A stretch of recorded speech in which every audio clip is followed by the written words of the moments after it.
Good afternoon. The Bel Air Board of Town Commissioners work session is now in session for February the 10th. It's 5:15 p.m. I'm going to call the roll. Commissioner Foss? Here. Commissioner Chismar? Here. Commissioner Taylor? Here. And Commissioner Hanley? Here. All right. Everybody's here. So first, may I have a motion to approve the agenda? Madam Chair, I move to approve the agenda. Thank you, Commissioner Hanley. And do I have a second? Second. Thank you, Commissioner Taylor. Any discussion of the agenda this evening? Do we need any changes? No? All right. Mr. Krantz? Thank you, Madam Chair. This is for the approval of the Bel Air Board of Town Commissioners work session meeting agenda for February 10th, 2026 at Bel Air Town Hall. Commissioner Foss, Aye. Commissioner Chismar, Aye. Commissioner Taylor, Aye. Commissioner Hanley, Aye. and Chair Edding. Aye. The agenda is approved. Thank you. Thank you. All right. First on our agenda is the Town Administrator's Report. Good evening, Madam Chair. I actually have no report this evening. Wow. All right. In that case, we'll move on to the tentative agenda for the town meeting on February the 17th at 7 p.m. right here in Town Hall. And under new business, we will have the ordinance 852-26, amending the Bel Air Town Code, Chapter 37, elections. Mike, I think that's you. Yep, that's me. So just for anyone who's watching at home and for commissioners that might not have had a chance to review the draft legislation, let's see, back in 2024 in Annapolis, the legislation was introduced in response to the State Board of Elections declaration that the State Board does not have the legal authority to enter into agreements with municipalities to lease voting equipment and provide other support.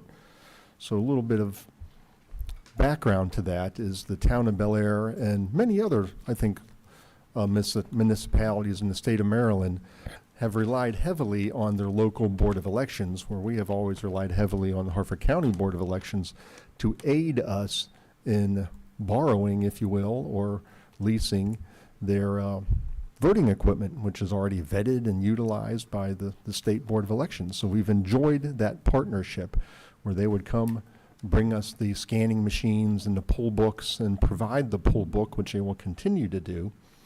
But just recently, the state brought into question the possibility of continuing that partnership, which would require municipalities to be significantly more self-sufficient. So House Bill 322 was received and the final vote was passed for in the legislative session, I think, last year.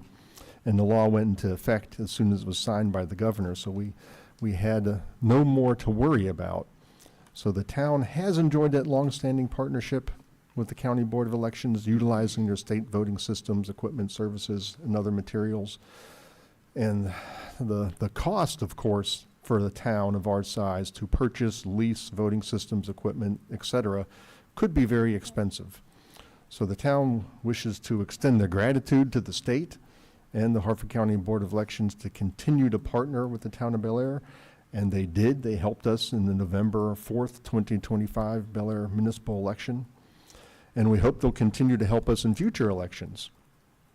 However, the town staff does recommend that we amend our Bel Air Town Code, Chapter 37 elections, and remove some references to the state and or the Harford County Board of Elections where appropriate that have previously been codified, and dare I say, in an assumptive manner, pretty much based upon our long-term standing partnership that we've always had with Harford County Board of Elections.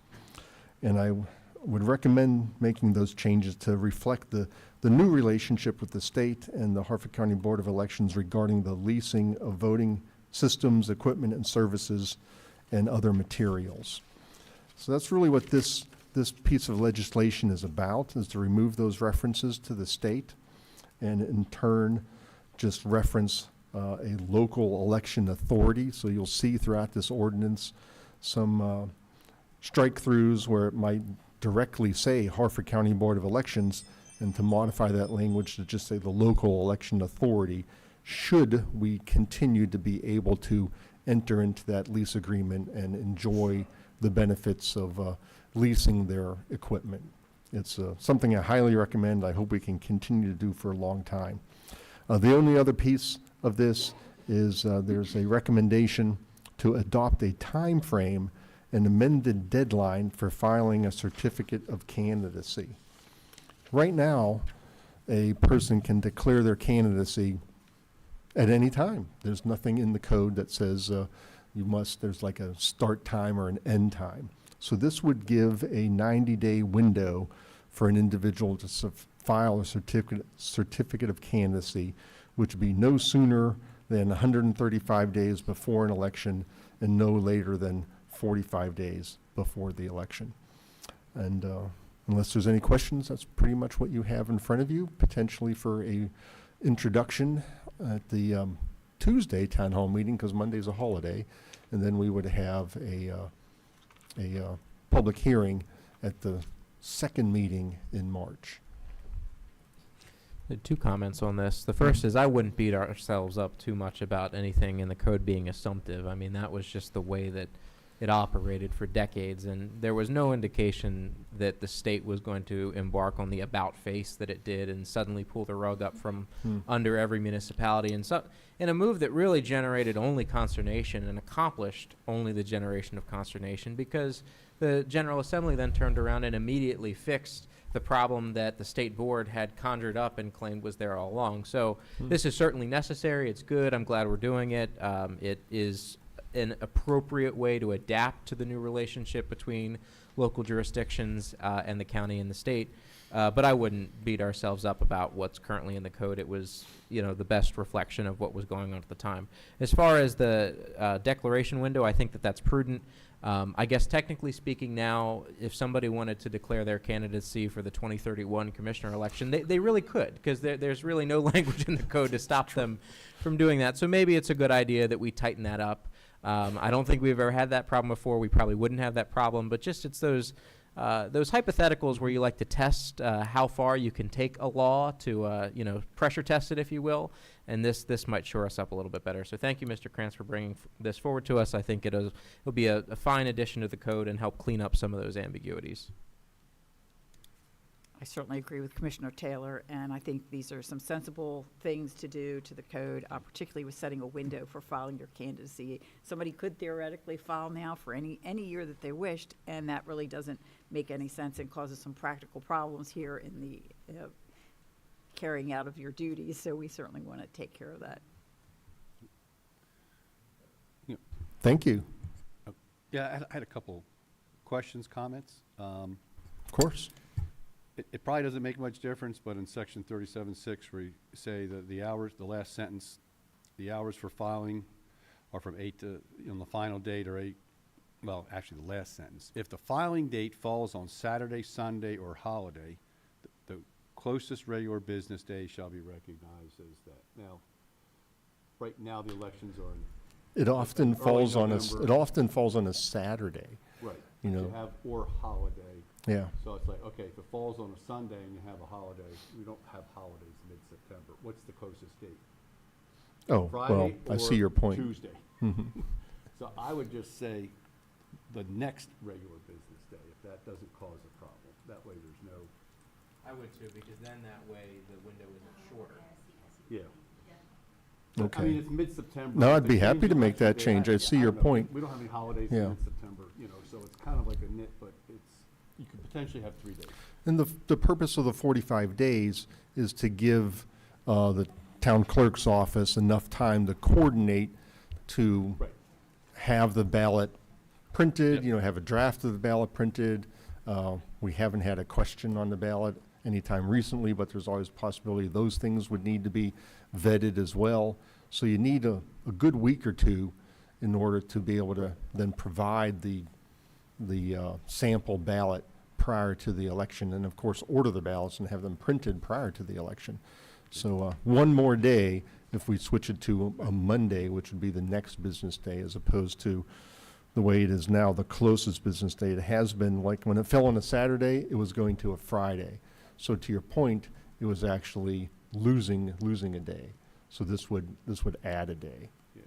And then the hours were 9 to 7, So I recommend just changing them to normal business hours of town hall, which is 8 AM to 4:30 PM, Right, agreed. instead of having the 7 o'clock. Right, why should somebody have to? We did have somebody apply, like back in 2013, or apply to clear their candidacy when I was first hired, and that was probably like at 6:58.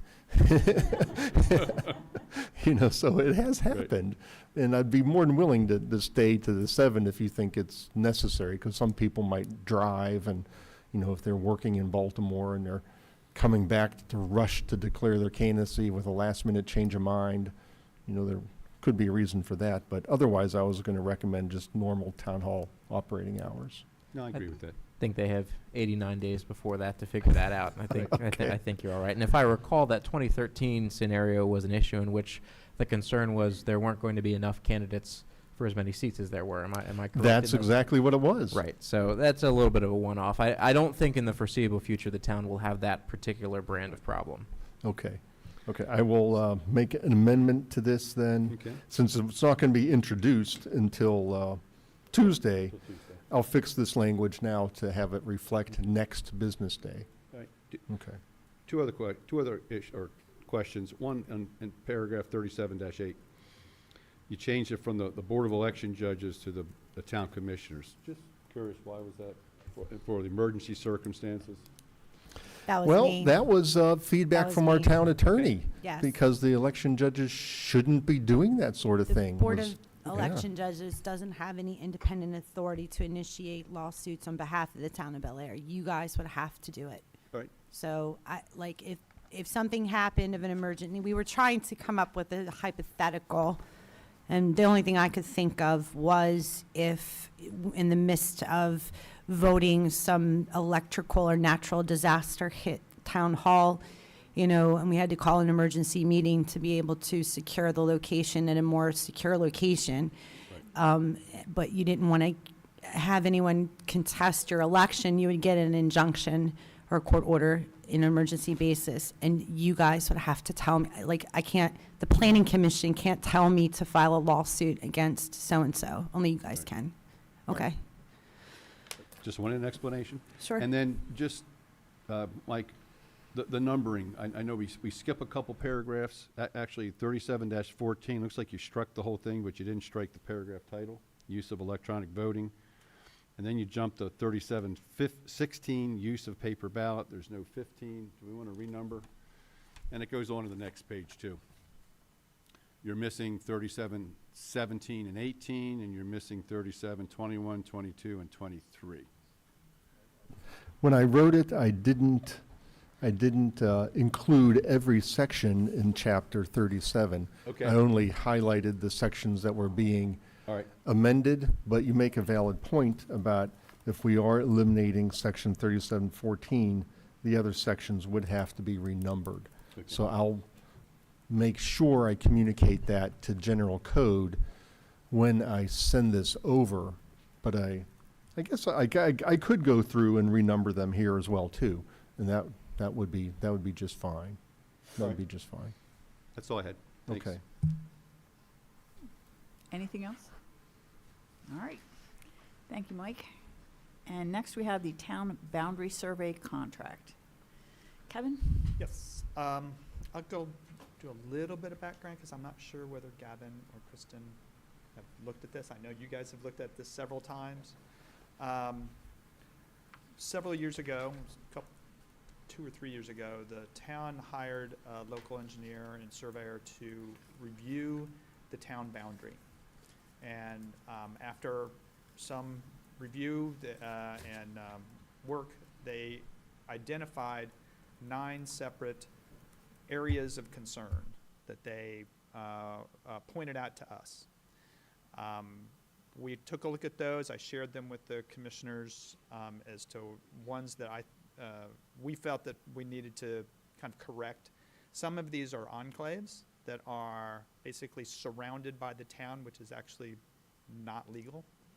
And they're by act. One is actually has been there forever, and it seems to have been purposely put there.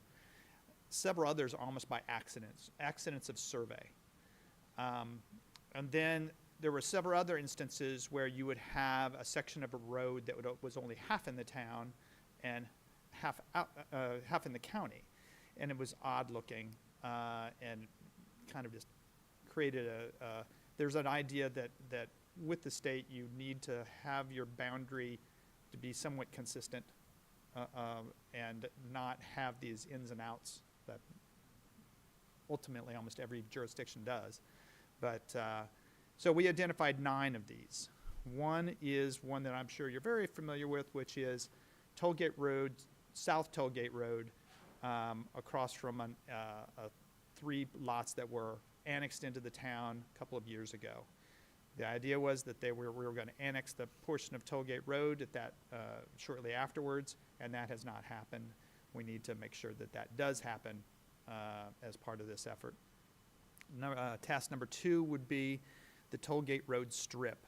Evidently back in, I don't know, 70s, 80s, a portion of Tollgate Marketplace, a 20-foot wide strip going all the way down Tollgate Road, was not annexed into the town. I don't know if they did that. Sometimes they're called spite strips, so that, but typically that's ownership rather than jurisdiction. But anyway, we did have talked to the folks at Kite Realty, and they're willing to cooperate and get this 20-foot wide strip annexed into the town so the entire portion of Tollgate Marketplace can be in the town. Task 3 is North Tollgate Road. That is half of Tollgate Road is in the county and the other half is in the town. And that's for about a strip of about 300 feet or so, adjacent to the mall and to several vacant properties that are commercial. Task number 4 is Bolton Street. This Gavin and Kristen, I can sit down with you because it's a very complicated arrangement. Basically, portions of Kelly Field are in the county, portions of Kelly Field are in this town, portions of Bolton Street are in the county, and an old right-of-way is owned by the town. I mean, it's just very confusing, and we're trying to get to that point where the jurisdictions are correct. And they go to the way that everybody has assumed they've been for years. South Kelly, that is the enclave that I referred to. This is a person who I don't believe, and I don't know if Steve knows, is that I don't think they are on town's water, or on Maryland American Water, or they're on town sewer. This guy is an island unto himself. And so that is something that we would like to correct and get him into the town. Next one is Shamrock Road Pumping Station. This is one we did not know. It's a pumping station that is owned by the town. That should be relatively easy to do. There are portions that may or may not be owned by the town, and we're going to need to explore that with a surveyor and a title attorney. But we would annex that portion into the town. Then there are 4 residential lots located along Lee Way, in which, to varying degrees, we have a kind of leftover parcel that evidently was not annexed correctly and is another hole in the donut. We're going to need to approach those property owners, talk to them, make sure we get their permission to annex a portion of their property. It's likely, if I'm one of those people, I would be wanting some taxes back. There's a limit on what they can get, but it wouldn't be much. Then on Route 24, there's another enclave that is it's basically a portion of Plumtree Run that is associated with Route 24. I believe it was excluded initially to provide state highway right-of-way, and that never happened. So that is something that needs to proceed. And then if you go along South Atwood Road between the apartments and the Atwood Medical Building, half of that road's in the town, half of that road's in the county. And so that is another one that we'd like to correct. We own the road, so it should be relatively easy to do that one. What we've done is split these 9 tasks into 2 phases. One, the first phase are going to be the low-hanging fruit, the easy ones that don't require too much permissions from anybody else but ourselves. And then the second phase would be more difficult ones that we're going to need to have some additional time to correct. So after all that explanation, and I can, again, any questions, please call me. I will, what we'll try to do is we've gotten a price from Frederick Ward to do all of the exhibits and descriptions for all of these parcels. This exceeded the budgeted amount of $25,000. It's the price they've given us right now is $36,650. I doubt they will go over that, but I don't know. One of the things that we are doing is using a contract, piggybacking on a contract with Harford County, and that will be something that we'll work through. One of the problems is that we need to get an itemized accounting of how each one of these tasks are priced. So we hope to have this on next week, but if we don't, we'll let you know by the end of this week. I'm still trying to work out that final version of this, but that's where we're looking at, is around the $36,000. I'll defer to Lisa, but I believe that we might be able to do a adjustment this year. Yeah, I mean, we're talking about like a $11,000 difference. Kevin and I talked about it. It just makes sense to be able to do the entire project in 1 year than to try to split it out and fund it part in this year and part next year. So we'll find the money to complete the project. So what this will do is we'll get all of the surveying, the title research, all that done now, and then we can actually annex the parcels as we are able over the next, I would say, 6 months. Bless you. So, any questions? So, Kevin, if we don't have permission from the property owners, like on South Kelly or Leeway or whatever, do we need to survey? We save dollars there if they're not gonna, if they're not gonna be agreeable to be annexed in? Well, I will defer to our town attorney. So Maryland law requires that 25% of the property owners in the area. So technically, under the actual literal meaning of the law, the property owner doesn't matter if they don't consent. Obviously, it's always preferable to get the property owner's consent. But if everyone around them says, no, well, I want it annexed in, why should I pay and be in and you're not? Then the board can move forward if it chooses to. So, We really have 2 parcels that is highly dependent on. Correct. And that would be your decision. If you don't want to proceed, we don't have permissions, then that's what happens. They Right. just sit there. Yeah. But do know that once we're aware of this, we've got to make an effort to correct it, because it is an illegal arrangement. yeah, Right, we just have to make an effort to correct it. Yes. correct. Like, go out to the community and ask them if they want, but if they say no, then our hands are tied unless we want to force it. Right. Yes. And one of the things that to answer your initial question, it's hard to know what we own and what we don't own and what is in private hands and what is not, without doing the survey work and the Self-done, title okay. work. So, but once it's done, it's not a waste of money. If those people don't want to annex right now, then the information just gets filed, and we can always use it in the future at some Mhm. point. It's to their benefit, really, because in the scheme of when they're trying to do something with their property, it creates a problem. Whose permit? County or town? The county's going to point the finger at the town's going to point the finger at the county.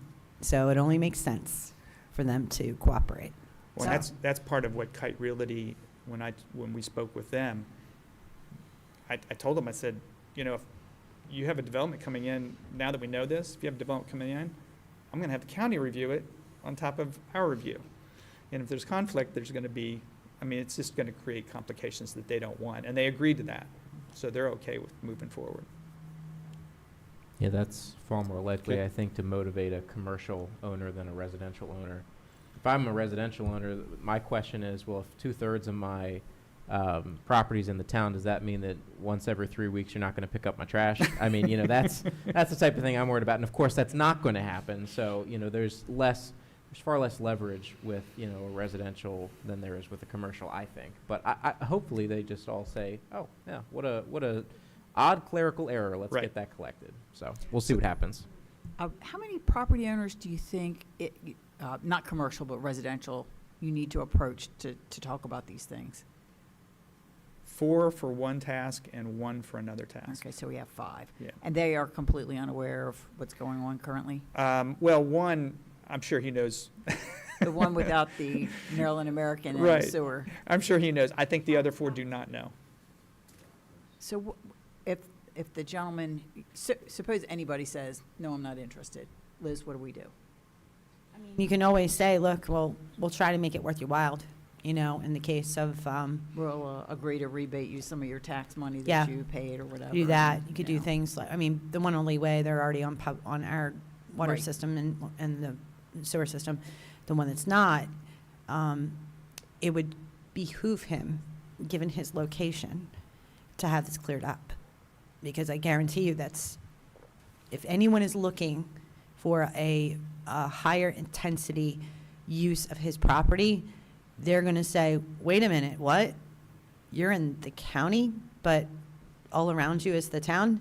I'm not going to pay you for that, because then I 'Cause have to get clean it that up. fixed, Right, I right? have to clean that up. Right. He tried to sell that property, and when the people who were looking to buy it went to the county said, So, you no. need to go to the town and Yeah. get annexed. Yeah. That was several years ago. So, It's just by my experience that when people are approached about anything regarding property, they say no. It's just a knee-jerk reaction, especially when the government comes knocking at your door and, want something. So I think it's really important to explain those kinds of things to people, so they are aware that it really is beneficial for them to have this cleared up, because you don't want to have a question about where do you go for a permit, where do you go for an inspection, what happens, if something goes wrong, who do you look to? So I'm hoping we can Yep. make everybody see that it's really better for them to straighten this out now, It's been this way for how many years, right? right? Long time. It hasn't hurt us, No, but eventually it will hurt them. So that's kind of the way I'm intending on playing it, or advising the Yeah. department to play it. So this work is really the technical work. right. The social effort will have to take place here this summer, probably. so Yeah. what would the added costs be to the homeowner? I There- don't think we were having there's any no cost. There's not? cost. No. For doing something with the titles and all that, that's No, I think no we would cost have to to them? absorb that. The Okay. town's going to have to Yeah. pay that, yeah. Okay. I just wanted to know if there was a cost to them, but Yeah, I there don't want to isn't. knock on somebody's door and No. tell them they got to pay me money. You'd get a hard no, I think, in Yeah. in that. Maybe the one guy who has the potential for being a commercial property might feel differently, but the rest of them would say, I'd say, no, you do it all and take care of it, and Right. I'll just sit here and wait. The other thing that we didn't really mention, and that is also important, is for things that aren't somebody's residential property, for roads and Kelly Fields and all that sort of thing, we run into problems with, well, maintenance costs, who does that belong to? Enforcement action if it's needed, who is responsible for that? And so we want to clear those things up for those types of things as well, for the public portion, as well as the pumping station that we just pumped a lot of money into that is sort of out there hanging, Yep. not in the town. We want to clear that up, the Shamrock pumping Yeah, station. There's so- But also at least you ownership own it issues, now. too. Yes, yes. Given Fred Ward was over budget, did we look to see if anybody else could offer this kind of service, or are they the only guys in town that do this type of thing? They would be using that piggyback contract with the county. I don't know if we could get much better, but the one thing I do like is that out of all the folks that, aside from, say, MRA, they have one of the best survey departments, and I really trust them. But That's up to you guys if you want to go look Didn't somewhere they else. do the survey that showed the holes? Yes. They did that, so they've already got sort of a leg up on the whole project to some degree. So this, we'll let you know by the end of the week if we can get the itemized version of their proposal. So are we trying to get this done in this F1 or next, I'm trying to, it's part of this fiscal year. this fiscal year? Yeah, Okay. I'm just trying to get it done before I leave.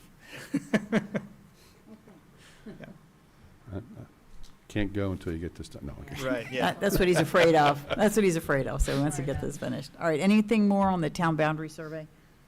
Okay. Commissioner liaison reports. The last meeting of the tree committee was, I think, let's see, it was last month. I think it was January 14th. Our next meeting is tomorrow. On our last meeting, I think I had already said this, the Arbor Day celebration will be at the Bel Air Farmers Market Opening Day, which is on April 11th, for those who are looking forward to that. I know I'm looking forward to it. This is one of the, we are finally above freezing today after having lived in the Arctic for, forever. So I'm looking forward to spring, and April the 11th, there will be the usual giveaway of trees, so it's right around the corner. Appearance and Beautification met last night, and I did drop a palm card in front of everybody's place for the annual Bel Air Garden Market. This is a real smash event that is held every year at the Armory. That's put on by the ABC. They do a fantastic job. It's Friday, May 8th from 8:30 a.m. to 1:30 p.m. Talk about being able to get your flowers and other plants and things like that. As well as some baked goods, and they bring in a food truck. They try to get coffee. They really do a lot of good things just to bring people in. They feature the garden clubs from the various high schools, the Harford County Master Gardeners. The library comes. It's really just a nice spring into summer type event when the weather is nice and warm. I remember in years past it has rained, which is it's good. It's indoors in the Armory, but it is very much a rain or shine event. And this has been the baby of the chair of the ABC, Elaine Millard, for some years now. And she's starting to coach up some of the newer members to understand how it functions and run it, so that eventually when she, and we hope this isn't for a number of years, but eventually when she moves on from the committee, that there will be a farm team ready to take it over. I think we have Amanda Berry on that project, if I remember correctly, one of our newest members. So lots of good stuff in the future for the Garden Mart and for the ABC at large. We're still talking about Christmas decorations and what can be done on that front. Nothing gets past those ladies. I am continually impressed by their dedication to making the town look good. And ECDC will meet this Thursday. Rockfield does not meet this month, so we'll be meeting next month with them. The Bel Air Downtown Alliance meets on the 17th, 8:30 a.m. Cultural Arts meets on the 18th. There was a couple things that I did not report last time with the Cultural Arts that I just wanted to share with you. I think it was in May that they had 700 visitors to the A&E, the page. I think we did. I wrote that down, so that was really exciting. I'm sorry, I don't know those figures off the top of my head. That's okay. but- Nope. We'll go with it on that. Also, we have the Hearts of Hartford are getting spruced up. Some of them are getting some maintenance on that, and we're really excited about that. And the Downtown Alliance is going to help us out with that, which is nice. Also, the Alice Ann Park sculpture is going to be installed in the spring, correct, Angela? Did I get that right? That will, we have our deadline for the RFP, which is currently open for that sculpture. Oh, Alice Ann? The Alice I'm Ann. sorry.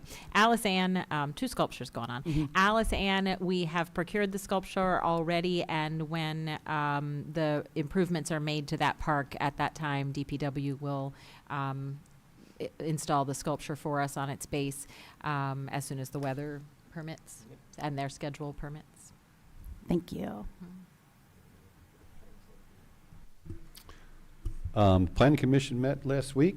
The main project there was the Brookside Market at the Flatiron between Main and Bond. That went great. Have some issues with, they didn't have some landscaping plants and sizes that needed to be addressed, and I think they passed it with the planning department being the approval on that. And one thing they found was there's a historic marker somewhere on the property, but we don't know exactly where it is with all the snow. They did find it, but it was not in the place everybody thought it was. So I'm not sure it's marking the right location. Somebody may have moved it years ago, so, but it is on the property. It is on the property, and it's not going to interfere with No, their design. no.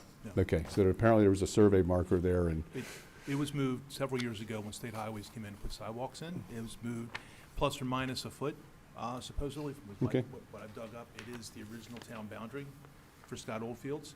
It lines up with the marker that is on the corner at Baltimore Pike and Main Street in front of 220. So that was the original Scott Oldfields boundary markers. So, but what I've been able to find is that the marker was moved again, plus or minus a foot, or a little more to make way for the sidewalk. Some state highways moved it, I think. So, but it is generally in the area where it's supposed to be, but just not exact as it was in 1774. right. So right now it would be in a garden area? It's in the garden area. It's on the Main Street side of the building. Okay. I've not seen it for a while because of the snow, but it's in that general vicinity. In that little yes. strip between the two entrances, or is it up further north? I believe it's in the strip between the two entrances. That little garden strip? It's my understanding, yeah.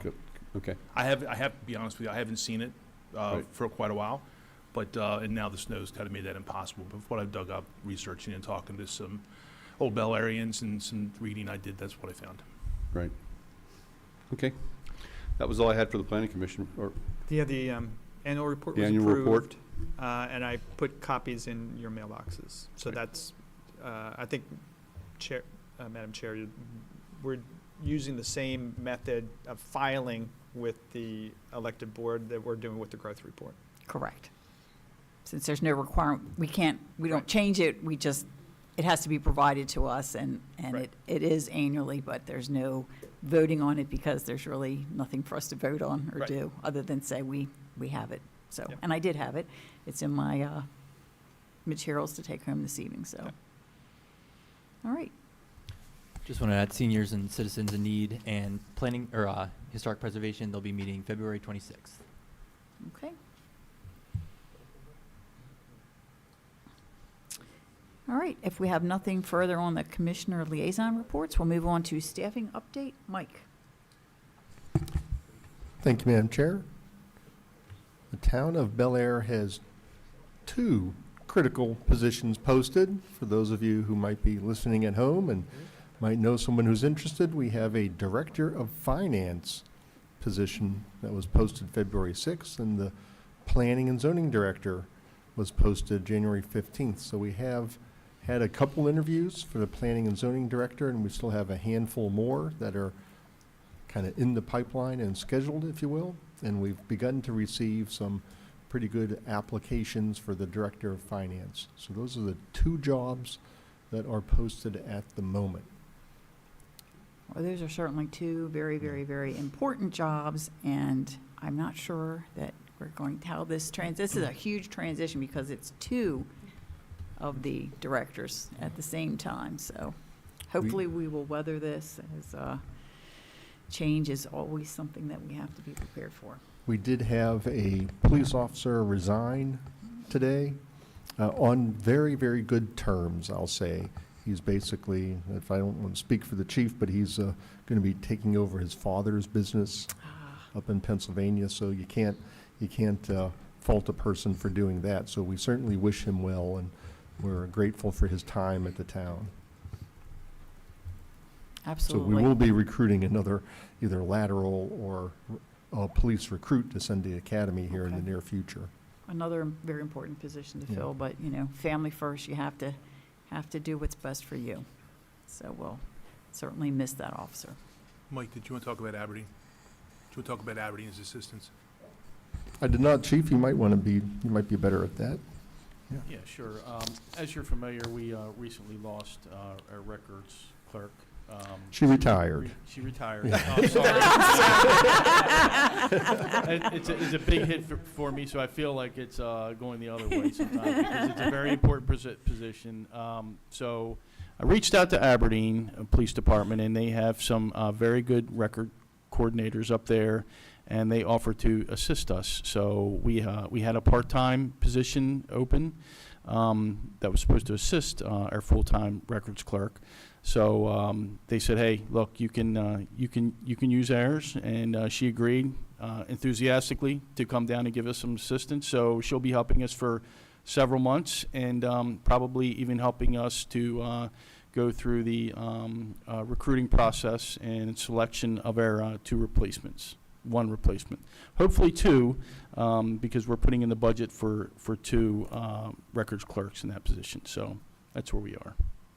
The assistance from the city of Aberdeen is sincerely appreciated with the kind of emergency, part-time, temporary assistance for sure to shore up the records information coordinator office and to keep things flowing until we have a chance to promote internally, which is what the town's position hopes to be. And if we do end up getting authority for both the current full-time vacancy and a potential another full-time vacancy, then hopefully we'll be able to promote both of those from within.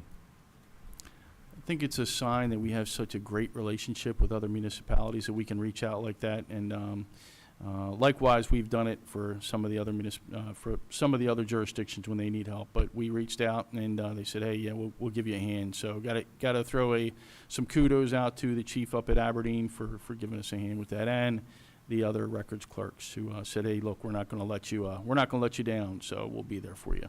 That's really terrific to Yeah. hear. And I know that Public Works has helped out, so I guess what goes around comes around, right? We Exactly helped right. I was them, just they ready helped to say, us. several years ago, we lent them our trash truck and a driver for a period of time to help them out, so works great.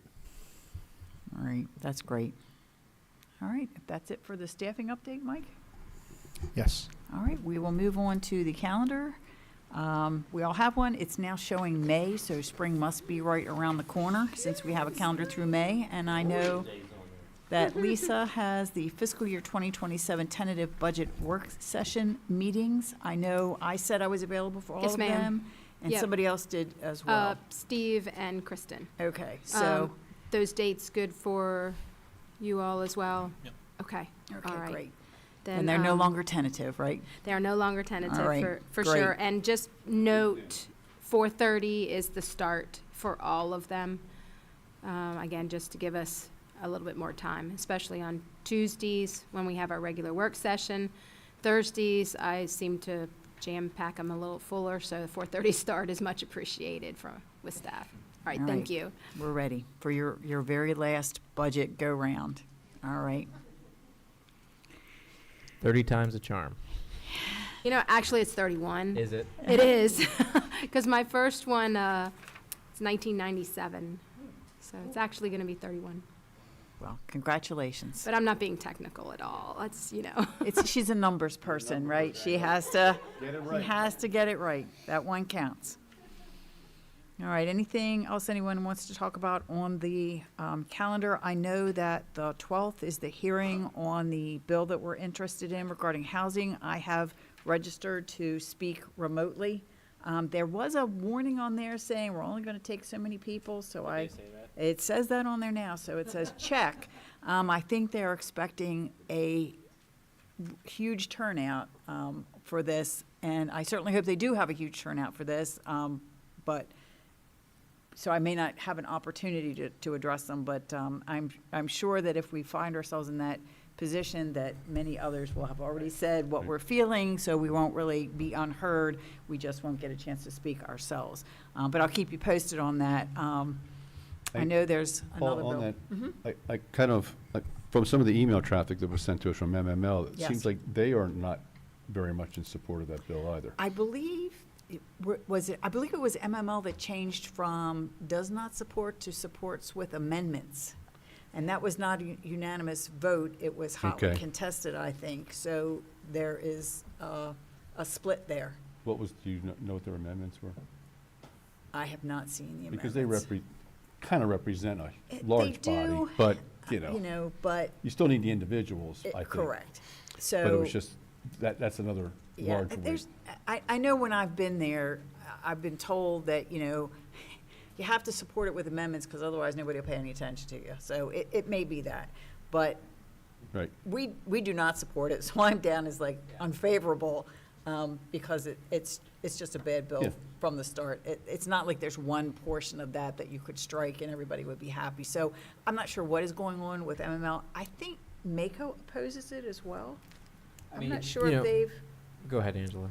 I was just going to clarify, is this the Senate Bill 36? this is 239. This is House Well, Bill House Bill 239. 239, Senate Senate Bill Maybe, it's 36. the starter in Senate Silver 36. Homes. Yes, Yes. it is the, it's being supported by the Maryland Chamber of Commerce and being supported with amendments by MACO, By is what MACO. was reported out at Government Affairs Committee this morning.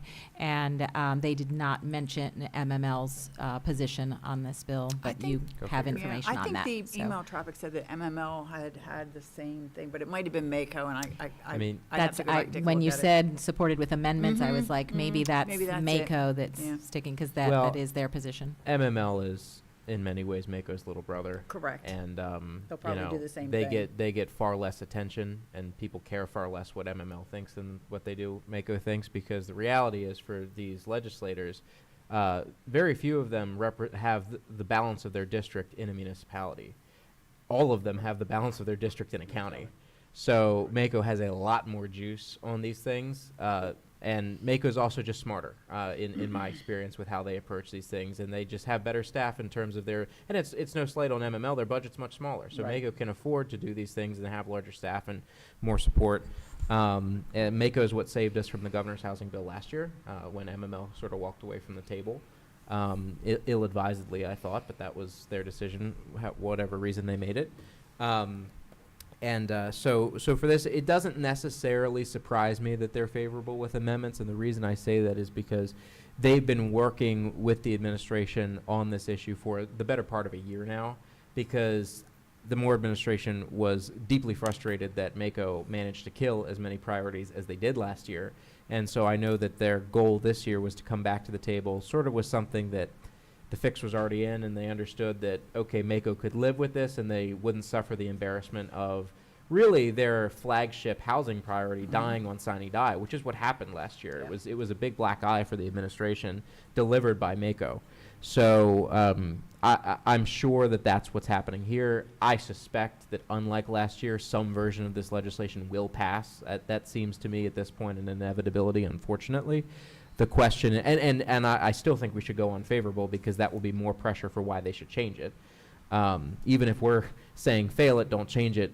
As Right. many people say Right, fail it, right. will make them want to change it, right? That's just how these things Right. go. So I'm in support of what we're doing, but that wouldn't surprise me. And we've also got the vesting bill up in a week or two. I don't have that date off the top of my head. I know we've got at least one more session of this board before we have to settle on testimony for that one, Mhm. so we can take that up at a later date. But I appreciate you testifying remotely.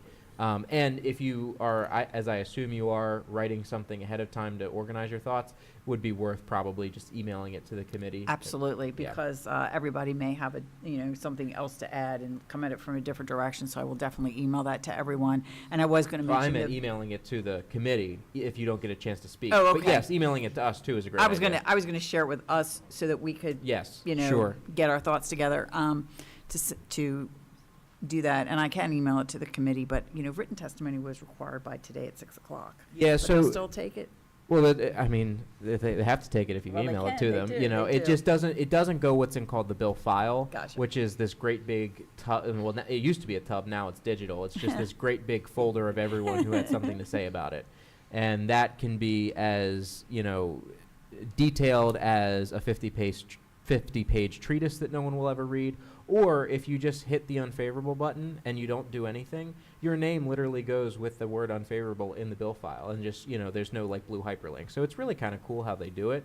Whenever you register, all of that, whether it's in person or digital, or written, goes into that digital file. So whatever you write wouldn't go into that file. But if you Gotcha. email it to all the committee members, it shows up in their email, and their staff will read it, and Gotcha. you know. Huh, that's good to know.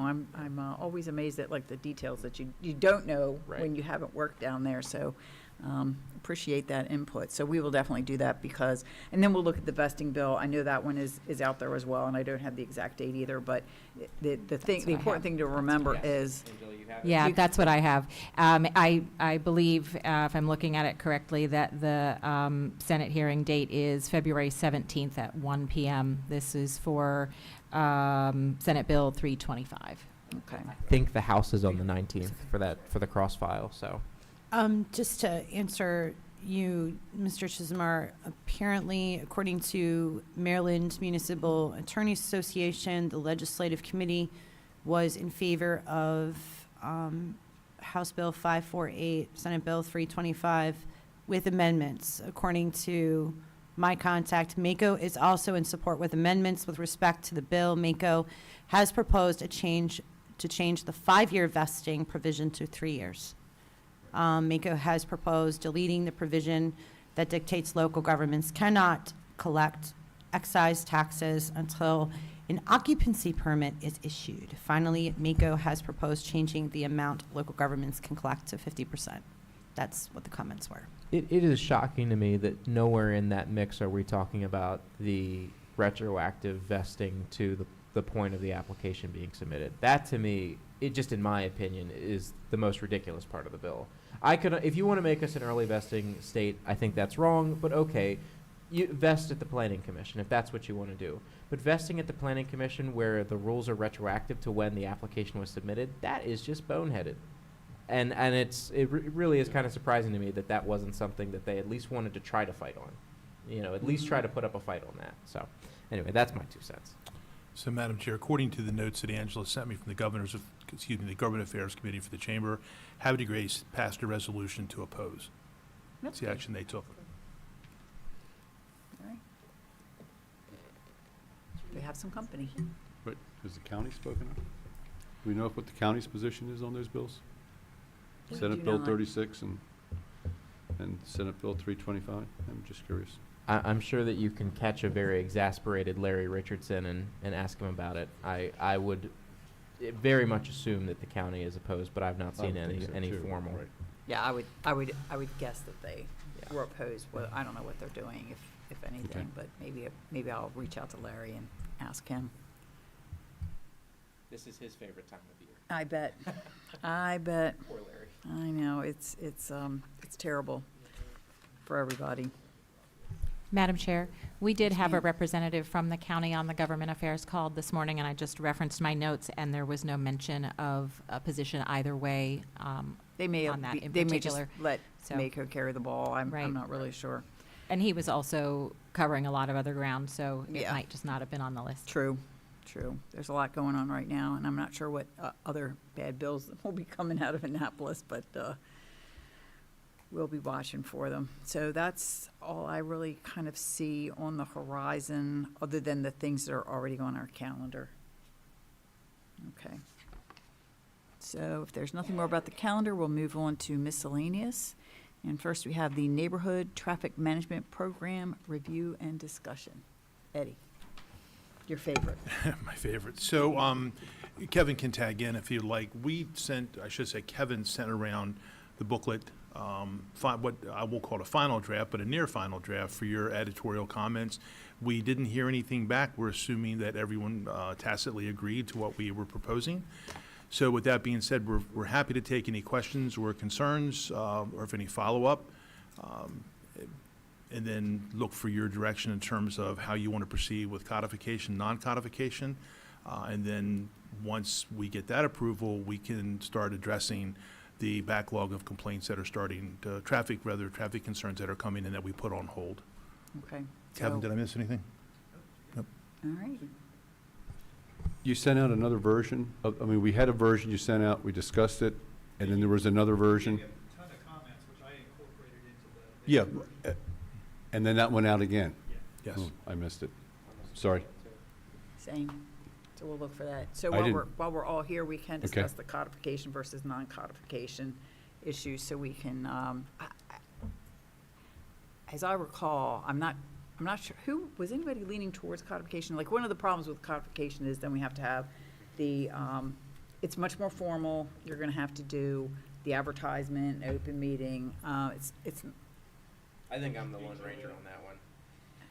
you want it codified. Yes. Yes, and I was Yeah. kind of like, Yeah. just leave it as an informal type of thing. And as far as an open meeting, we have had the people that are involved come in and talk to the group about what they're seeing in the neighborhood, what their, request is for a solution. So it's not an open meeting as in an advertised open meeting, but it certainly gets input from the people involved. I was originally open to codifying. I've had 2 experiences with the NTMP so far, and I like that I'm able to start a group email chain, and everybody's on board, everybody knows what's going on. And if we're doing Open Meetings Act, we got to wait until we get to the meeting to discuss NTMP business. So to me, I think that would slow things down, and the response time to the residents, that would hurt things. So. And we're pretty efficient. I mean, I think you saw the email chain today. We get on it pretty quick. And another scenario I was thinking of, so let's say everything were to remain constant, and this is referring to the 500 East Broadway, everything were to remain constant, but the meetings leading up to the decision were they were subject to open meetings.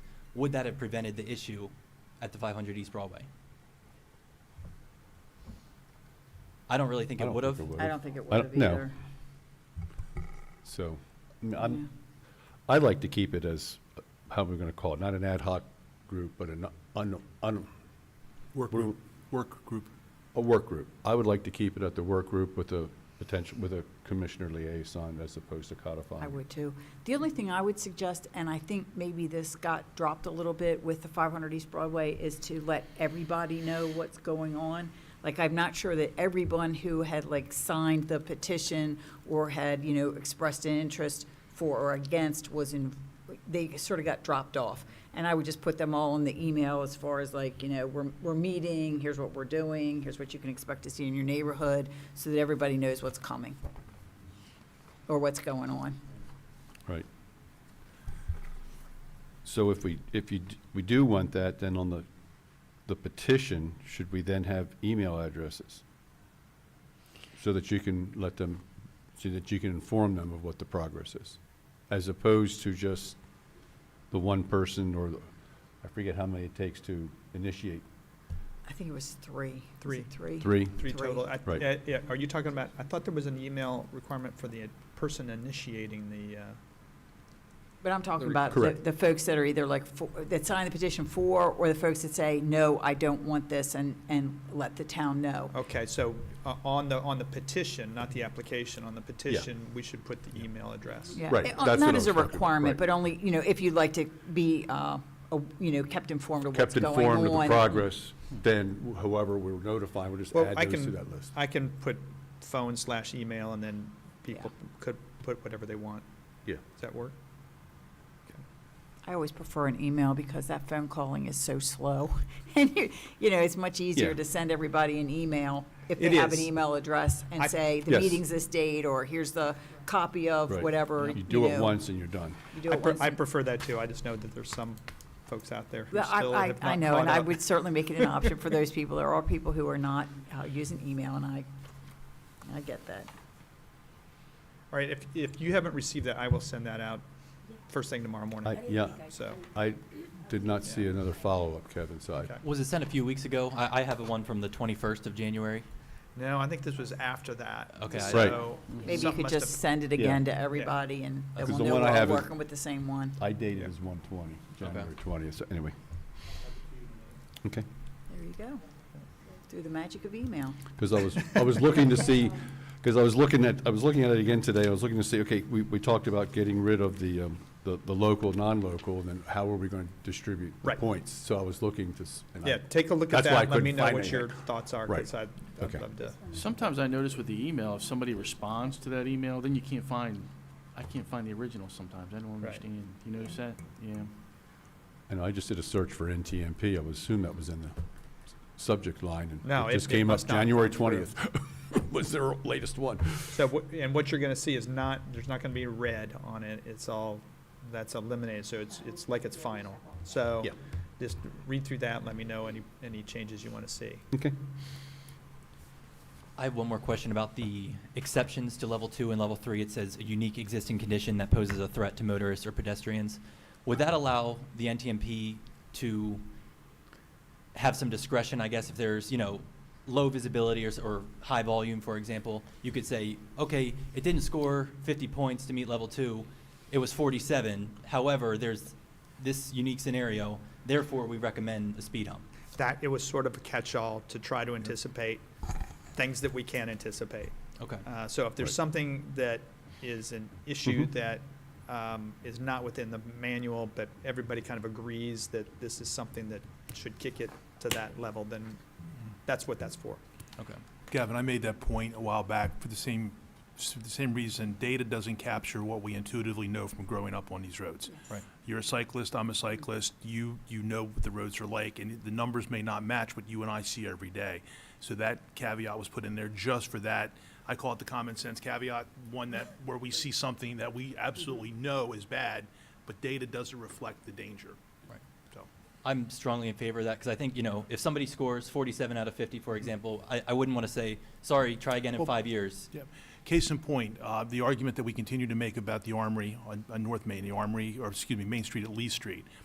From a visual perception, it looks dangerous, and we know it's dangerous. But if we were to collect data there, the data would not suggest any traffic improvements to that intersection. But we know, because we see it and work through it every day, that it's a very dangerous intersection. But people who just look at data would never pick that up. So that's why we put that caveat in there. Okay. All right, so we have agreed to not codify it, and we'll take a look at the latest version and see if there are any further comments. All right. Now we're moving on to discuss amending the Town Code Chapter 165, the Comprehensive Plan and Development Regulations. First, Part 2, Zoning, Article 2, Administration and Enforcement, Section 165-11, Board of Town Commissioners. Yes, what I did, and this happens just about every year, is we will have a folder that things pop up and we go, wait a minute, we need to take a look at revising the code. Most of the time it's oversight. Something did not get put in or got put in incorrectly.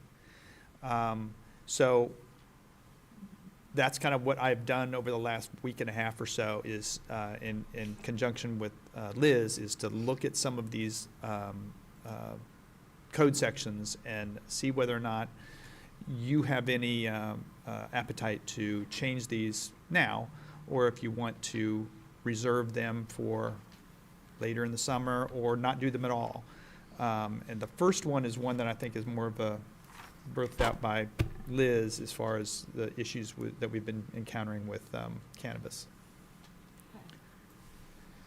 Liquor stores, liquor stores. Yeah, so in our review of the cannabis, or excuse me, the alcohol, beverage, and cannabis article with respect to updating the setbacks for cannabis, as well as sort of discovering, how to treat the taverns and whatnot in lieu of those sections, it was brought to my attention by the liquor chair, or liquor board attorney, that the town lacked the necessary procedures in its code in order to review and make a recommendation concerning setback waivers. So if you recall, there is a setback waiver in the liquor section of the article, section 22-1602, that has to do 300 feet from schools and places of worship. We amended our code with respect to taverns and liquor stores because we did not have a setback at the time for places of worship. So we were trying to coalesce those two statutes. So under this section, if an applicant wishes to reduce that 300 feet through the liquor board, the liquor side of it requires, the liquor board would send that applicant to the town to say, we want, this is not a zoning decision of the board, but we want to see what the recommendations are of the Board of Town Commissioners. It says, the statute says governing body. And when I verified, I said, you mean the legislative body? And she said, yep. And they confirmed that in 25 years, the one staff member who's been there forever said, I've had 3 go to the county council. Wow. So it would be the Board of Town Commissioners. Again, it's only a recommendation, and there was not really a procedure in there. It just said that you had to hold a public hearing for either request. So I put in there that any request for a waiver must be filed with the town clerk, so he could let you guys know, schedule a public hearing. A copy has to go to the Director of Planning.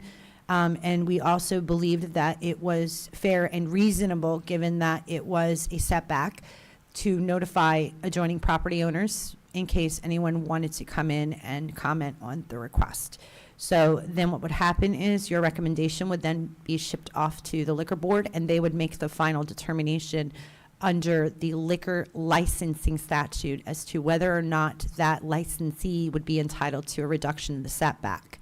That is separate and apart from the code, meaning that they might get the reduction by the liquor board. They may not get it by the zoning code. So one doesn't trump the other. So with a reduction in the setback, they would have to seek a variance and based on the necessary criteria there. So we're amending this section simply to document that you have the power to do this and how it's to be done. So that was the only change I wanted, just clean up, okay?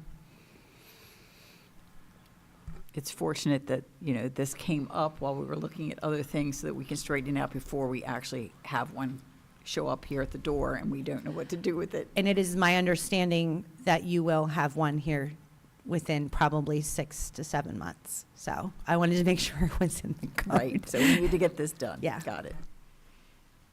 And Board of Appeals would have nothing to do with this process?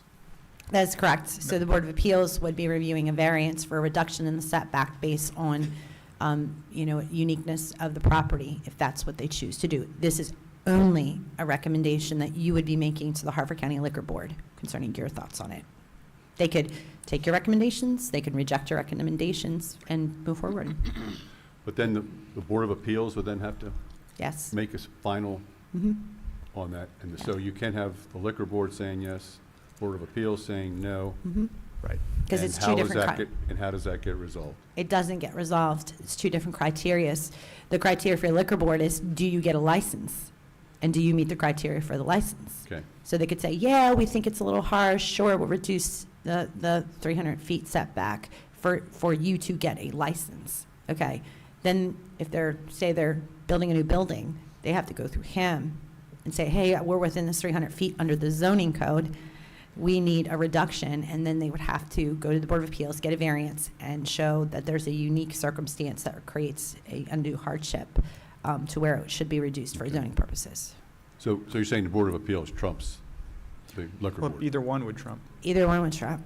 I mean, So- it's basically like, Well, okay. One's a license. Gotcha, one's a One's a license. zoning. but a license doesn't do you So any you're good if good. you don't have a use. Correct. Yeah, Right. Yeah, Right. and what they always do is that if they needed to do that, I mean, in my opinion, the smart thing to do would have them both run on the same tract, file with the Board of Appeals for a reduction, come to you for a recommendation, and have them go, because if either one says no, it might be over with.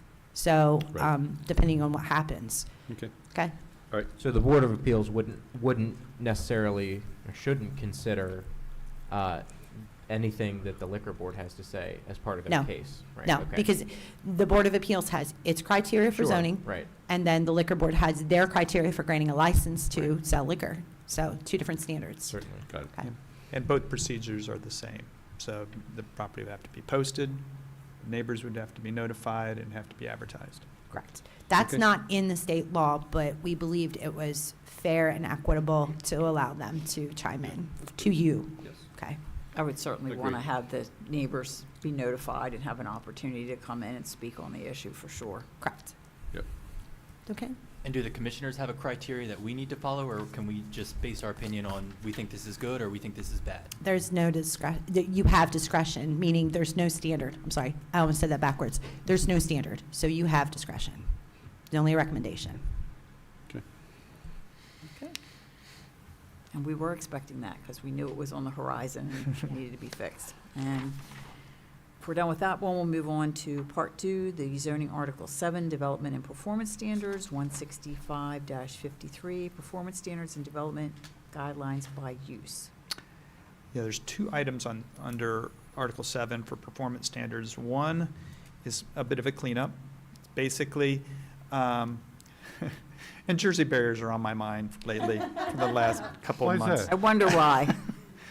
And one of the things that was pointed out is really Jersey barriers are specifically prohibited in B2A, B3A, and B2. That's it. So they can be put into a residential neighborhood without a prohibition. And so that's something that this cleans up. And also we You're included. really raining on my plants here, Kevin. Were you planning to do that?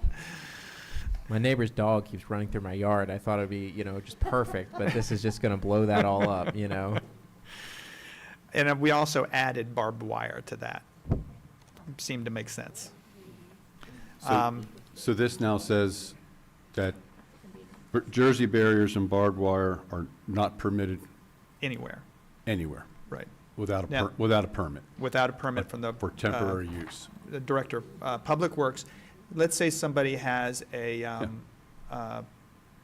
need to protect property that's within, that, is valuable within a vehicle lot or something. They can apply for that and to get a permit, so. But that's only for a temporary basis. Right, Correct. that would be a temporary basis Yeah, for but whatever. it's not for yeah. a permanent basis, Right. right? You can't get a permanent basis for Now, Jersey there are barriers. still some places that do have that allowance, so that's something that is they're just kind of existing non-conforming uses, that there's barbed wire on the top. One of the things that we were looking at is whether or not we wanted to give an allowance in this verbiage to allow M1 to provide barbed wire. Because that's really the only place it is now, when you look around. There's not too many other places where you see barbed wire. Where is So, it? Where do you have barbed wire now? There's barbed wire along, the self-storage, across from the IBC. There's barbed Oh, wire there. okay. It's regular chain link with the barb on the Or top. on the right? top, yeah. Right. So I defer to you, but we didn't include that, just, I wanted to hear what your thoughts were. We can keep barbed wire out altogether, but I thought certainly in the other properties, I don't know any instance where, aside from M1, there would be a need. So as currently drafted, it is going to say no barbed wire anywhere. Right. So the self-storage place will have to remove the barbed wire? No, that would just be an existing non-conforming use. But if you wanted to set aside M1, we could write that into the change. I'll think about that one. I do, Okay. I can think of some properties that may be interested in, for security reasons. Mhm.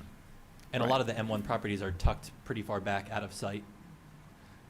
And usually those are ones that are kind of, like you say, they're out of sight, easily penetrated. So I'll defer to your judgment as far as what you'd like to see.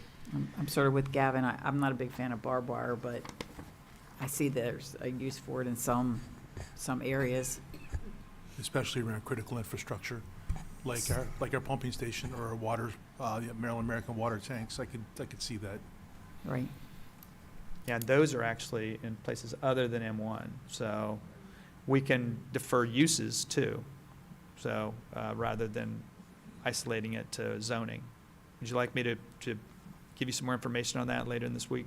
I That would, work? because I don't want to throw the baby out with the bathwater here. I mean, and barbed wire, I'm like, no, but then, It I has think its- about, it's got It its. has its uses has in its limited uses. instances, but Right. not as a standard Right. type thing, because you Right. know, out in the open, because you still have cameras for security. That's commonplace now. I mean, they can do similar things if you're trying to, at least to alert it, intruders coming in, and all kinds of different things like that. But, Right. yeah, when it's very secluded or, I know, some kind of high-value thing, and Is that there that a we don't way- want bothered. Like Eddie was talking about your high-value things, infrastructure, yeah. exactly. Is there a way that it could be, like you said, special uses? Would they apply, or would It that could have be to be? things for, we could look into things like utilities and Right. Industrial uses, and those could be set-asides. Right. And then that way, we're reacting to, and the other thing we could do here is take the word temporary out. allow the Director of Public Works to allow for something to go through if he feels that it's necessary to do so, that there's a security need that needs to be satisfied. That's another option. It's not a Yeah. prevalent thing. They're not all over the place, so. Right. And that's a good thing. But what do Havre de Grace and Aberdeen and the county have as far as barbed wire? Do you know? I don't know. I'm just I curious. You might want to take a look at that when you're thinking about, what things we might want to permit the barbed wire for. Right. Yeah, I like I the would bet you uses. the county allows it. Oh, yeah, Yeah. Ag. You've got a lot of, yeah. They have a I don't wide know open about, spaces there, so. yeah. They use it for fencing.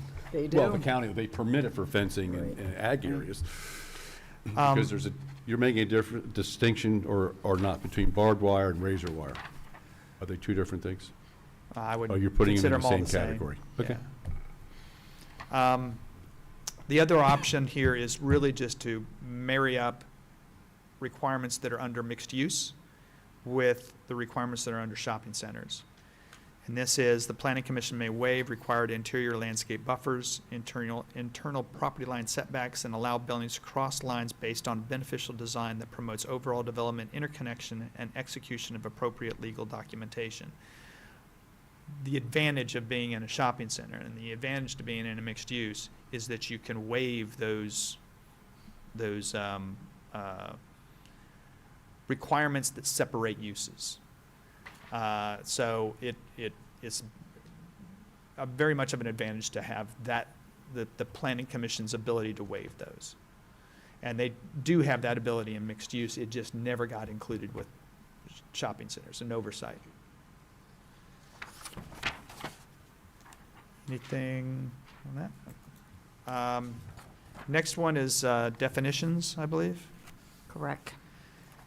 All right, these, again, are ones that we just kind of discovered, especially as we're going through liquor.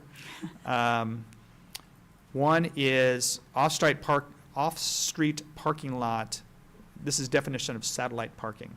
Satellite parking, you're putting parking on a property that's not yours, that you have an arrangement with that property owner and you're parking some of your requirements on their property. Off-street parking lot solely utilized by an adjacent use via recorded easement. We're taking the word solely out. And that means that if somebody has, it allows certain properties, if they want to allow for two uses to park on their property, that they can do that. So it doesn't limit them. And the example here is ShopRite and the Chabad and the Episcopal Church. Both utilize that property, that parking lot. Smoking lounge. This is something that actually we lost a business on this, and I don't want to do this again. Establishment which is dedicated in whole or in part to the sale and smoking of tobacco products or other legal substances. What we had is somebody who wanted to sell cigars, and they wanted to, this basically said that, that they were considered a smoking lounge because it was sale. Now sale and smoking, so that was another thing that it was very difficult. So we just said, look, smoking lounge is smoking. It's not sale. And the sale would be considered a retail business. So that's one of the issues that we're looking at. This one we may or may not do just because it does start to open up issues with regard to vape shops and glass shops, things like that. We could say that just leave it sale and then just interpret it that it has to be both sale and smoking at the same time. So this is just one of those, or we create a new definition that says smoking lounge and smoke shop. I'm a little bit confused because that's how I read it. It means you have to satisfy both sale and smoking. Right. Is that not how it's being interpreted currently? this was put in, and we had one that, it was like 4 or 5 years ago that came through, and we interpreted it that you could have either or. And that, we can change that interpretation. and Why didn't that guy like that? What was the issue there?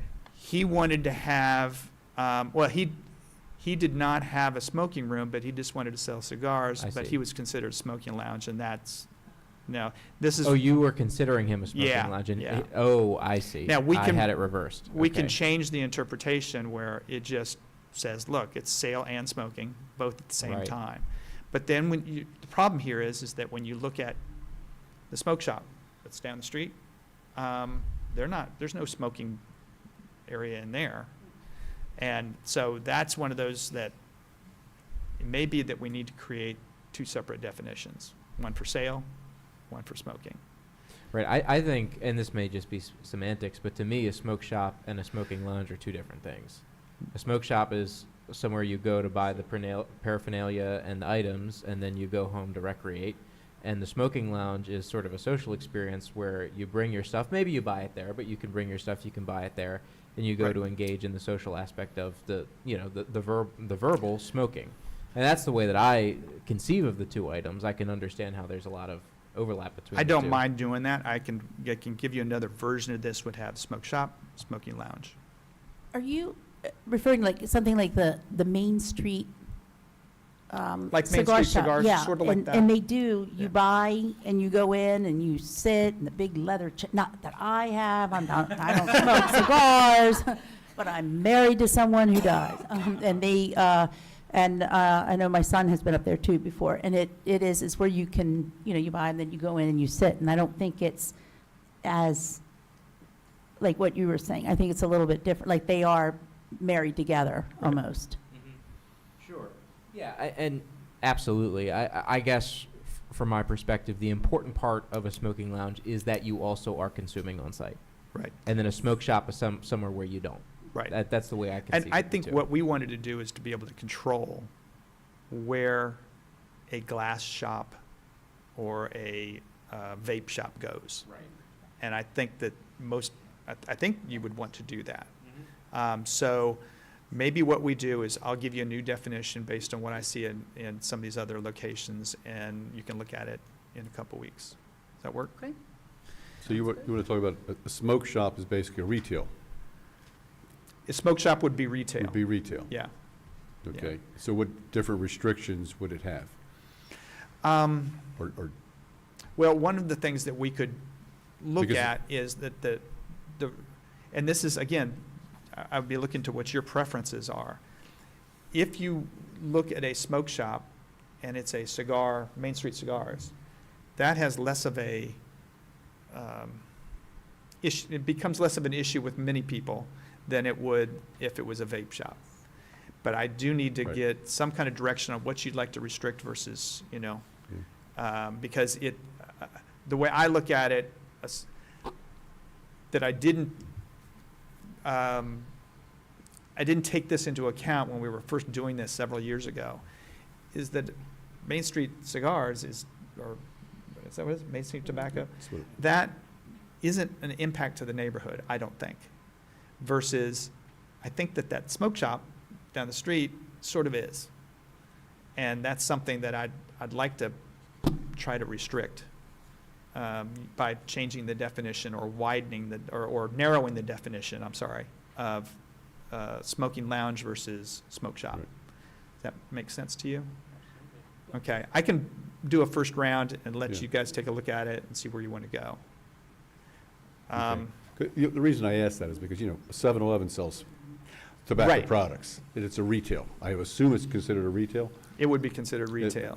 So I'm like trying to just That's weigh what's the difference between that and a shop that just sells tobacco products? when that's the way we look at liquor stores, not liquor stores. Yeah, if a convenience store gets a majority of its income from selling liquor, they're a liquor store. If they don't, then they're a convenience store. Okay. So this is what we would have to look at and probably refine the definition for, so that we don't get caught up in somebody coming through the door going to say, hey, I'm a retail. Can't do anything about, Right. what I'm doing. But I do know that that's something that I've seen these things starting to pop up a lot more lately.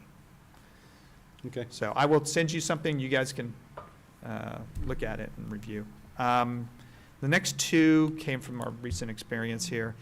Tavern, establishment used primarily for dispensing of alcohol for consumption on premises to the general public, where food is sold and serves as an accessory to the primary use, in which possesses an appropriate license from the state of Maryland. You could call any restaurant in town a tavern. And I don't want to do that. So we added, which includes a physical bar consisting of no less than 6 seats. What it does is it means that you have a bar. If you're just serving alcohol as part of your restaurant service, you're not a tavern. You're Out a of restaurant. curiosity, why 6? I was trying to look at where, if we went around town, I actually looked at this about 6 or 7 years ago and counted the number of seats in the bars and all the different places. And I went back to that note, and I could probably find it. But once you got over about 6 seats, then it started to become a real tavern. The big issue was Looney's. Looney's had an outdoor bar that was like 14 seats. So we limited them, I think, to I don't know how many seats, but it's less than what they wanted. The reason I ask is because my brain immediately went to 111 Main, which has a 3 or 4 seat bar, and no one in their right mind would consider them a tavern. Right. So I thought that was actually very discerning. I was just curious. I was really wondering if you were going to say, well, I walked into 111 Main and saw that they had a 4-seat bar and thought that really doesn't match. So that, I think, makes Yeah, some and sense. it may even want to go to 8 seats, something, but you want it to be something that is over and above what would just be a restaurant with a bar. Because most places, if you're a restaurant, in order to survive, you got to be serving alcohol.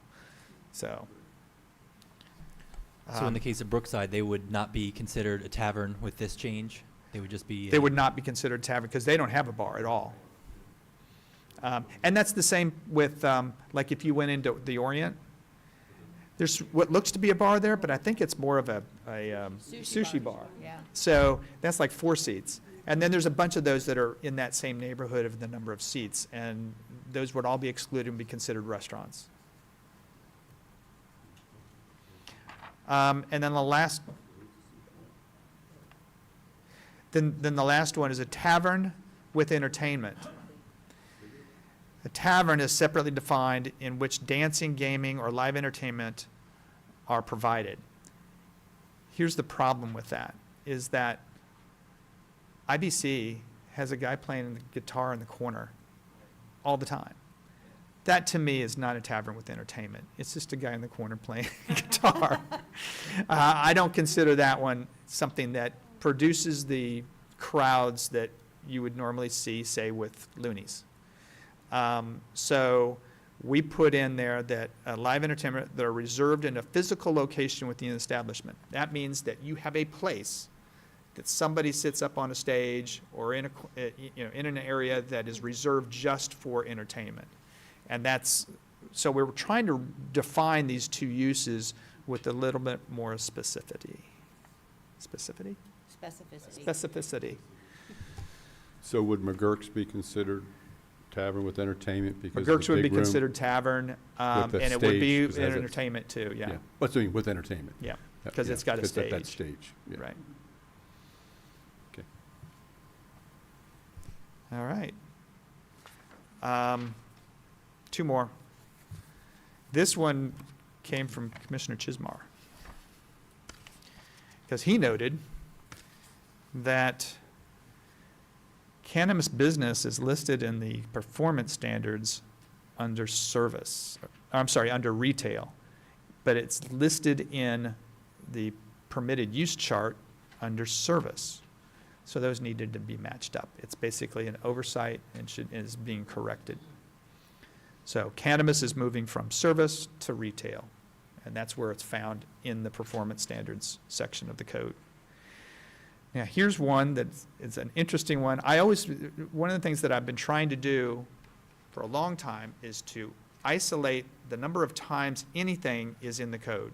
Because what ends up happening is if you change one and you don't change the other two, you're messing everything up and you're conflicting within your own code.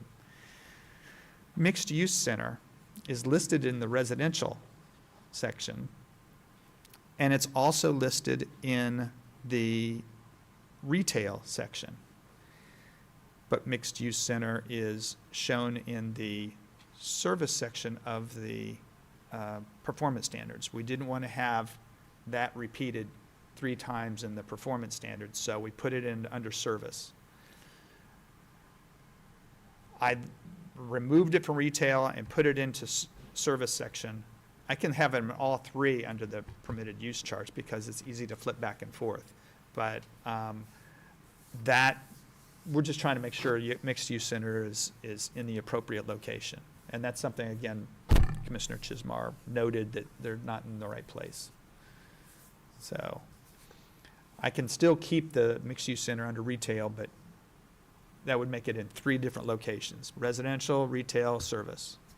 And that's true to its character. Have I confused you enough? No, but I did have some questions about some of the assignments. Some of the what? Some of the permitted, the zones that they're permitted in, like for mixed-use center. They're allowed, mixed-use centers are allowed in R0, RO, and B1? Yes. You definitely want them in RO. That's the whole essence of an RO zone. Okay, but in B1, a shopping center is not allowed in B1, but a mixed use is. Right. Again, many times these are houses that have been reclaimed and are on the first floor, some kind of service use, and second floor is a residence. Or they're different uses within the same building that are serviced between service and retail. So the mixed use Okay. is, Yeah. yeah. I wasn't thinking of a single house being considered mixed use, and then maybe that's just because of my narrow point of view, but Right. when, in looking at that, but now, okay, now I understand why. Yeah, for the most part, mixed use, and I think going forward, they're going to be smaller uses. They're Right. not going to be the larger ones. So I think what you're looking at is a lot of stuff on Hickory Avenue that will probably Right. mix together 2 different uses. There's already a Okay. couple of them already there. And then I noticed that mixed use was not allowed in the M1 zone, but a shopping center would be. Right. Now, if you want to I'm just correct that and put. I'm just trying to look at, understanding some of the differences. Mhm. Shopping center Questioning is it. more intense. It's purely service and retail. Whereas mixed use, if it has that, and it does by the definition have residential in it, then it would be, I think, less intense, because it'd be hard to get that residential component if you had a very intense use next to it. Well, it may be an outlier, but I'm thinking the mall. The mall Right. is mixed use. Mm-hmm. So would we want that in an industrial area? Would we want, that's how I was coming. We want that in RO or a B1 area, something like the mall, but I don't Well, I think don't we think have you're- that yeah. many options. You don't have any opportunities for Yeah, mixed use in okay. RO for that size, anyway. And then to keep from the cannabis and liquor, to keep from not treating them the same, cannabis is only allowed in B3, B3A, whereas liquor is allowed B2, B2A, and M1. Right. Legally, can we do that? That's something we've looked at intensely. And that as long as the liquor stores goes through the same process that the cannabis business does in that particular zone, I'm not sure we can preclude a liquor store in B2, B2A. because one, we already have existing uses in that zone. And we're trying to avoid creating a non-conforming use, but we have 3 liquor stores in town. 2 of them are B3, B3A, and the other one's in, I think, B2A. Well, cannabis right now is only allowed B3, B3A. Right. That's why I'm just going from the recent, go-around we did with cannabis and alcohol. Can't treat cannabis different from liquor. Are we in trouble? Well, I think that that's something that if we end up having to remove M1 and B2, B2A, we can do that. I mean, if we're forced to. I'd like to not be Right. making that change preemptively. I'll defer to you. This kind of goes back to the original conversation, Yeah. Law hasn't been tested. If we stick straight up with exactly treating them exactly the same, you would create a ton of non-conforming uses, which would, obviously, you saw the response to incorrect information. We don't necessarily want to create a problem there, and the law has not been tested. It just hasn't. To what extent does that mean that we have to treat them exactly the same when they're already a pre-existing use in the community and there is no other cannabis dispensary in the area? It seems to me that if we were forced to move in one direction on this issue, it would not be in the direction of creating a bunch of non-conforming uses. It would be in the direction of liberalizing the cannabis law. I mean, that seems to me that if our hand was forced, that would be the only direction we could take. And I certainly don't want to do that until we are forced to do it. First, we'll be Correct. arguing that the state cannot force us to permit Absolutely. illegal activity in That's- our town on our main street. Precisely the point that I'm making is that until we are absolutely forced by a court to do it. And if we lose on that, then Right. we'll Right. You take know, the appropriate I have no steps. interest in doing that preemptively. There's no avenue by which we could create non-conforming uses. It's just not, No. it's not realistic, it's not reasonable, which only leaves us one other direction to go, which this board has said over and over again, we will fight tooth and nail having to go in that direction. And of So course, here we are. what But I we think- had sort of, in trying to move the process along, given the time constraints that we were in, the original draft, if you recall, of the ordinance had a carve-out for the existing uses, even though that was not, correctly communicated to the public. It had a carve-out for those pre-existing uses to basically say you are under this previous version of the performance standards and the codes and the setbacks. So not to create non-conforming uses, but again, that is still a touchy subject. The law says it disfavors non-conforming uses to the point of not necessarily a taking. You can't go that route, but the idea is to slowly allow them to conform to the new version of the code. By carving it out, it protects the property owners as they were when the law changed, but at the same time, it does not provide any mechanism for that kind of gradual rollover into the new law, unless it's abandoned, and then, it's abandoned. But yeah, it is, I agree. This is not, as we have had discussions, shall we say, of argumentation back and forth about what the law means and what it doesn't mean. That's one thing that we've attempted to do, is make sure that wherever they are permitted is they have to follow the same special exception requirement under the Board of Appeals as they have to for liquor Right. stores. So I hope that answers your question. I was just curious about the apparent inconsistency there, and I think with the other setbacks associated with cannabis that don't apply to alcohol, I don't think it opens it up, even if you did expand it to include B2A, B2, B2A, and M1. That I don't think it opens it up to any more potential sites. in town because of the other setback restrictions that apply to cannabis that don't apply to alcohol. Correct, but Between the parks, the schools, the places of worship, and those things. well, there's two things, okay? So, one, you do not want to create an air of giving validity to a particular argument. Second of all, it has been Okay. brought to my attention that you could have changed certain things to make it easier. My position was they had the right, they chose not to.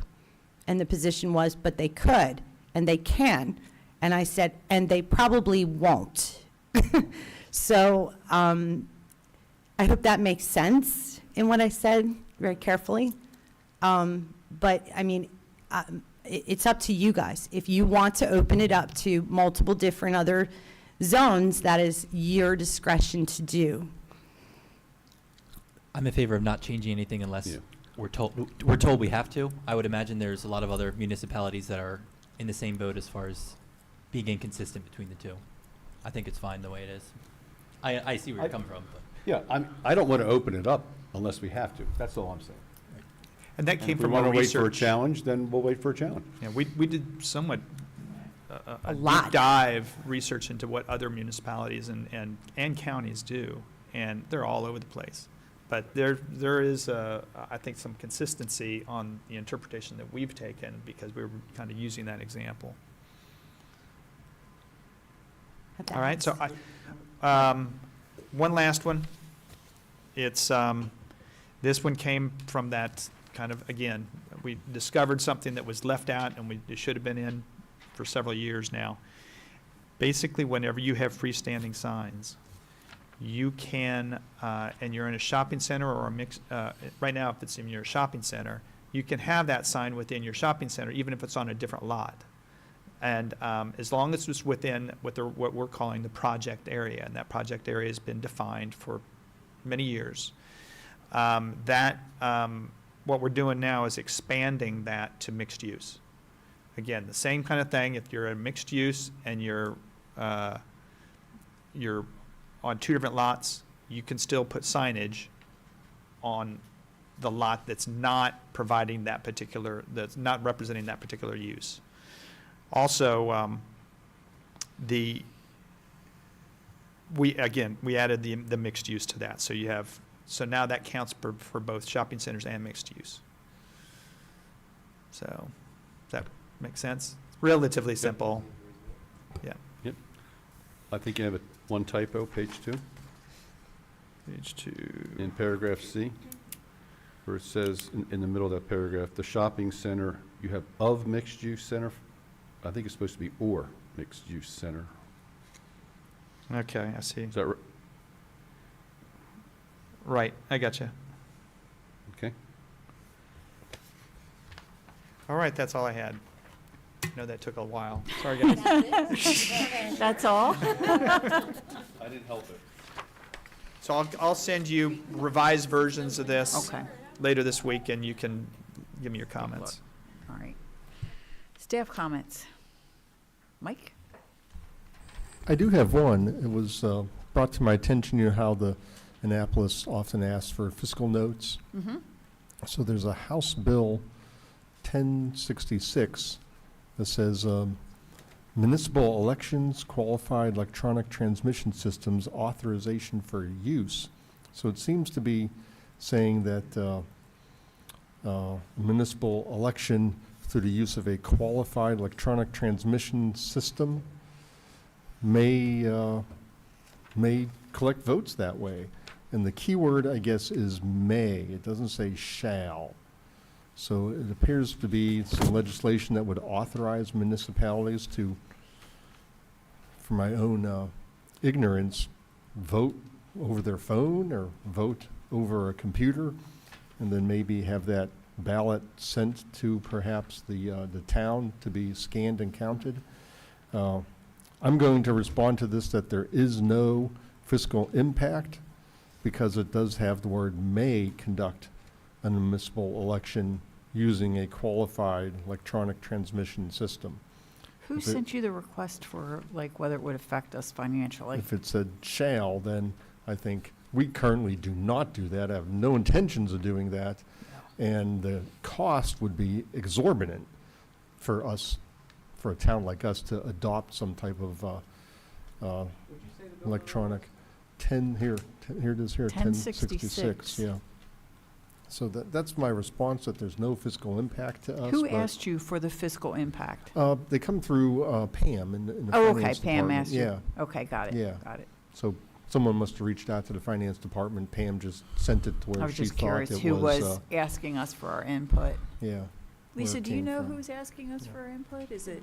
They come from all different, it just depends on who's sponsoring the bill, Yeah. who's brought Okay. it to the attention. Okay, so it's not like MML asking No. us, it's No, the these- bill sponsor maybe? These fiscal notes come from legislative Legislature. services. Okay, Yep, and then we disseminate them to the department heads and ask for comment.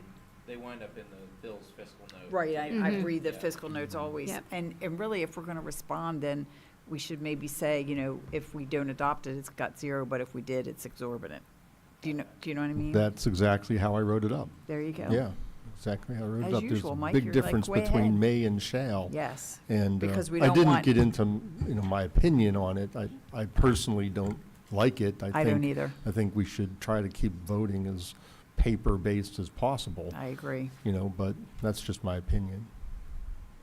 I share that opinion. I can tell you by the sponsors on this bill that, well, I don't think it's going to pass. There And you I think that these individuals represent, let's just say, the far third base, if you will, and that even the House has its limits. And so just looking at the 4 on the top of this bill, I couldn't believe what you were saying. So you just read it, and wow, that's really interesting. So thank you for providing that, Mike.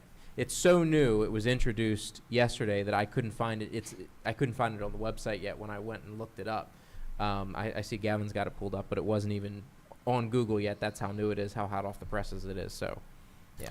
It just caught my attention because we were just talking about elections a moment ago, and, I And- was. and now you're I was sensitized. mildly worried that, maybe somebody is trying to require another thing on municipalities that would be difficult for us, but this luckily appears to not have any effect. It's just a permitting that to happen, which might be troubling or might not, I guess, depends upon your viewpoint. I share your opinion. I don't think it's a good idea. So, at any rate, we don't have to address that tonight. I'm glad it's probably not going to pass, and it's just a permissive thing. You can if you wanted to. Eddie? Yes, ma'am, thank you. Just kind of on a sad note, drawing attention to today's the 10-year anniversary of the line of duty deaths of Pat Daly and Mark Logston. I had the pleasure of serving with Pat in the fire service and in law enforcement. And Mark worked for me when I was a shift commander at Northern Precinct. So very personal loss to me at that same time. And of course, Chuck and I were working those days too. So very, very difficult time. But just a minute to remind ourselves of the tragic work, the difficult work the law enforcement has to do, and how a simple call for service went so horribly wrong. So just a reminder of their loss, our loss, and their service. Thank you. Liz? No, ma'am, nothing. All right. Kevin? Counting the days, Kevin? You got a countdown on your calendar yet? Not yet? All right. Aha, you are counting. You are counting. Counting weeks, not the days. Lisa? No, ma'am. Angela? I just had one thing to loop back to, and during commissioners' comments, Commissioner Foss brought up the hearts and the maintenance to those.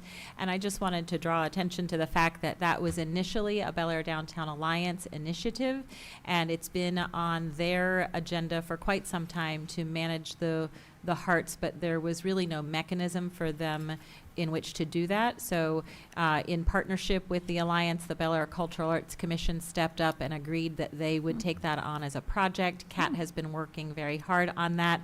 The plan is that we would look to improve about 3 of the existing hearts per fiscal year by providing a stipend to the hopefully original artists, so in order to maintain those hearts.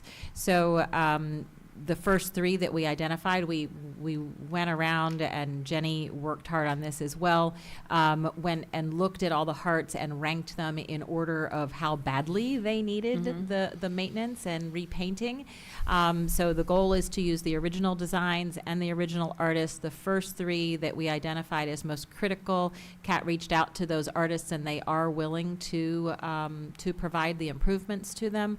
And so we're looking, of course, that's all weather dependent, and now is not a good time of year. So when the weather improves, we'll look to do that. If we find that based on our budget, we're able to do more of them during a year, we can. We're also looking at sealing them with a marine grade finish so that the finish will last longer. So just a little bit more detailed update to what you provided, Commissioner Foss. I hope that's covers.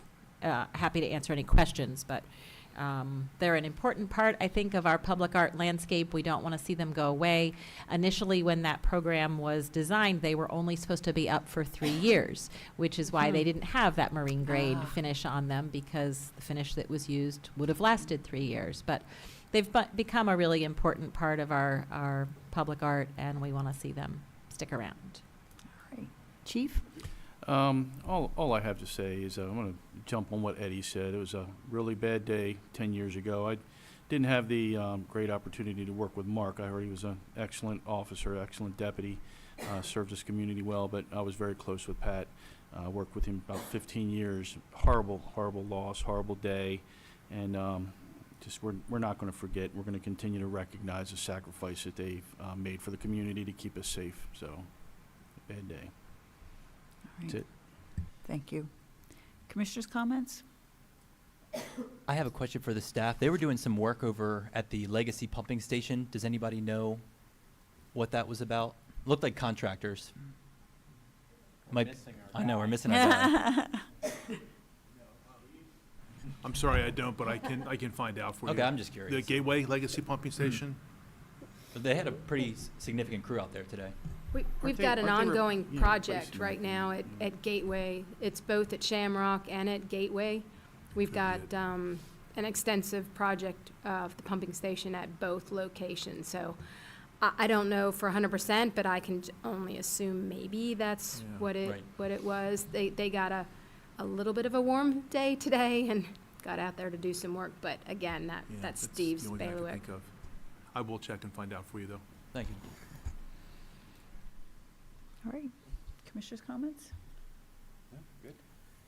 Just, Gavin and I finally finished our orientation. Woo-hoo. So, thank you very much to the department heads and everyone for orienting us to Town Commission. And I just want to thank my colleagues, fellow commissioners up here for welcoming me, and for the staff. You know, that's the first kind of, I guess, month I've been on, and I just want to thank you.